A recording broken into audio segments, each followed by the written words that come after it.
Hi guys, এখন হচ্ছে আমরা আজকে মা মা মা রান্না করবো, আমরা শিখাবো। আসসালামু আলাইকুম। এখন হচ্ছে আমরা রান্না শিখবো। প্রথম হচ্ছে তেল দিয়ে দিলাম, তারপর হচ্ছে একটু পেঁয়াজ দিয়ে দিলাম। পেঁয়াজ দেওয়া হয়ে গেলে নাড়াচাড়া করে নিলাম।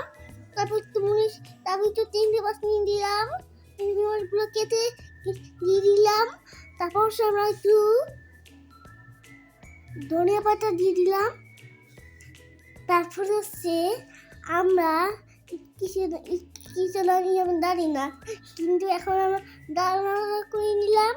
নাড়াচাড়া হয়ে গেলে একটু দেখে দিলাম, আবার আমরা করে নিলাম।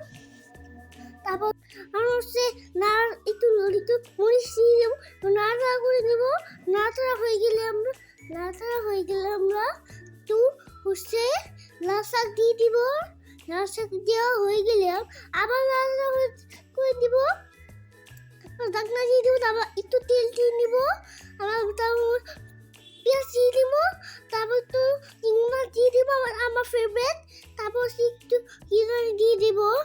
তারপর আমরা নাড়াচাড়া করে নিব।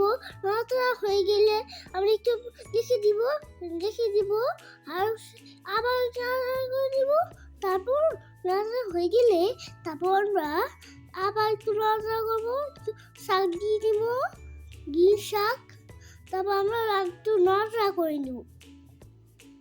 নাড়াচাড়া হয়ে গেলে আমরা আবার নাড়াচাড়া করবো, পাখিটা ঢাকনা দিয়ে দিব। তারপর দেখবো, তারপর ওইখানে আমি নিমচড়ে পাউরুটি খাচ্ছি। পাউরুটি খাওয়া গেলে আমরা আবার রান্না করে এসে বলবো। রান্না হয়ে গেলে আমরা আবার শুদ্ধ করে দেব।